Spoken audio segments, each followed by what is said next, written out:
Bom dia, meus queridos. Hoje a nossa aula será sobre língua, texto e discurso.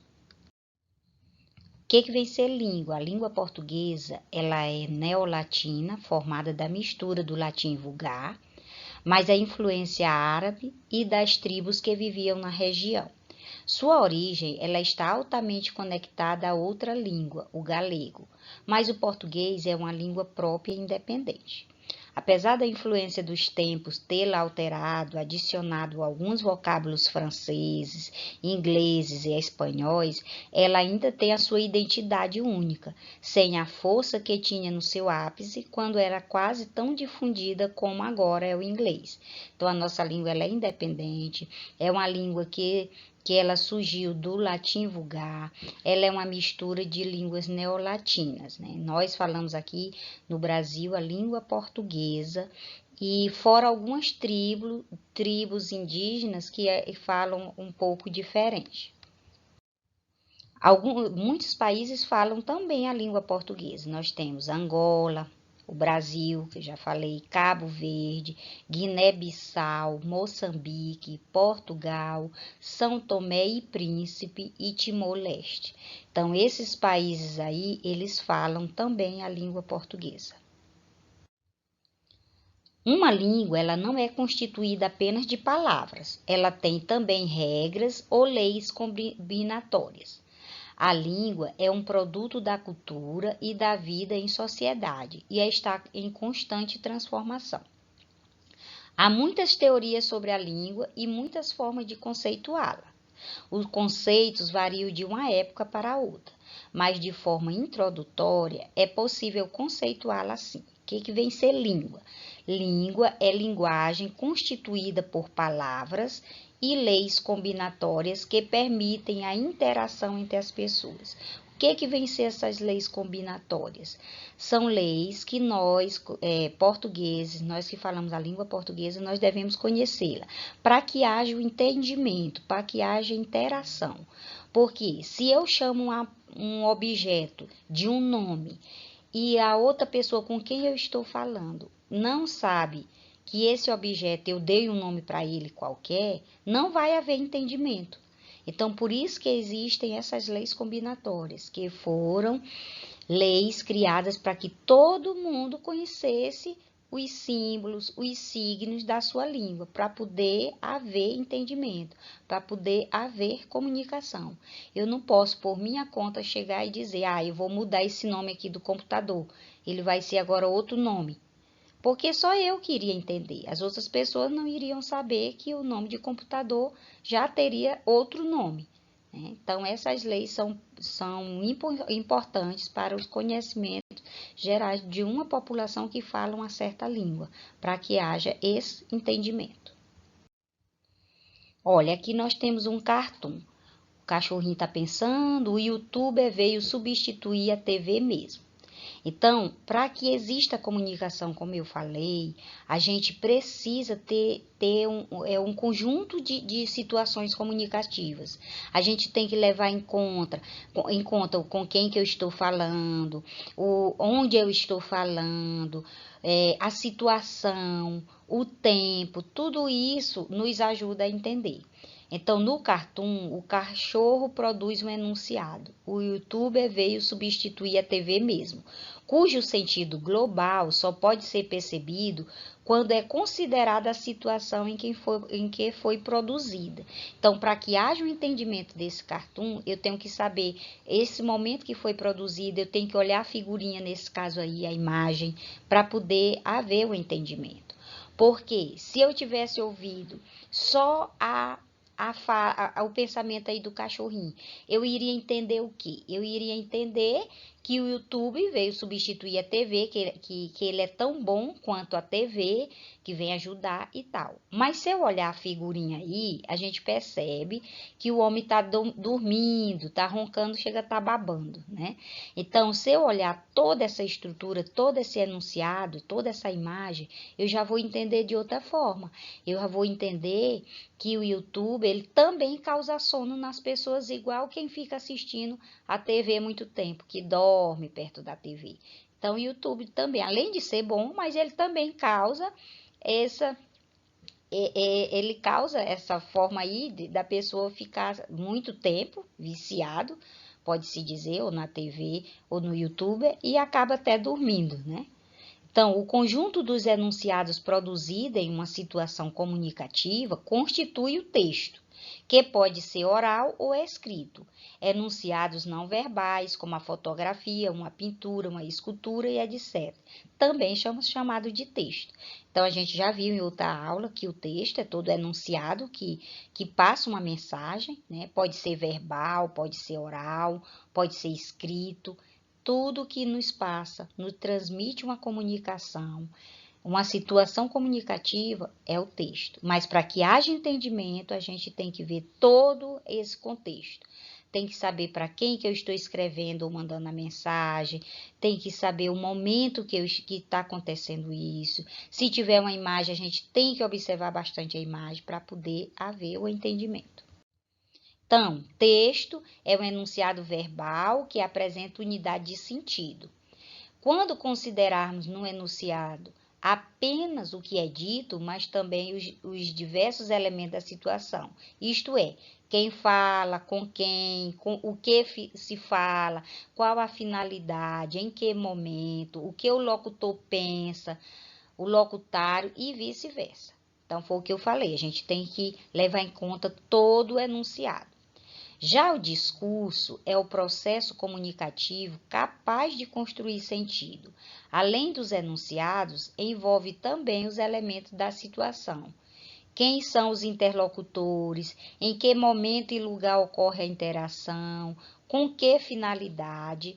Então, tudo isso aí é importante para que a gente entenda um texto, para a gente possa interpretar direito um texto. A intencionalidade discursiva, o que vem ser isso? É a intenção com que a gente escreve, com que a gente manda aquela mensagem. A gente tem uma intenção. Toda pessoa que faz um texto, que faz uma pintura, que faz uma música, ele tem uma intenção. Né? Ele pensa no que ele quer atingir, o objetivo que ele quer atingir. Mas essa intenção, ela tem que ser bem definida, porque senão não acontece o entendimento direito. Olha, nós temos aí uma piadinha, parece uma piada. Pense rápido. O mendigo se aproxima de uma madame cheia de sacolas e de compras no centro da cidade e diz: Senhora, estou sem comer faz 4 dias. Meu Deus, gostaria de ter sua força de vontade. Então, o que de fato o mendigo quis dizer para a madame? Como a madame compreendeu a mensagem da fala do mendigo? Então, ele falou uma coisa, a intenção dele era uma, só que ela entendeu de outra forma. Ela entendeu que ele estava passando fome porque ele queria, que ele estava fazendo um regime e ela queria tanto ficar magra. Aí ela disse: Meu Deus, gostaria de ter sua força de vontade, porque com certeza ela começa o regime e não passa muito tempo sem comer, né? Então, isso aí ele disse com uma intenção e ela já entendeu de outra forma. A intencionalidade discursiva não se restringe ao enunciado propriamente dita.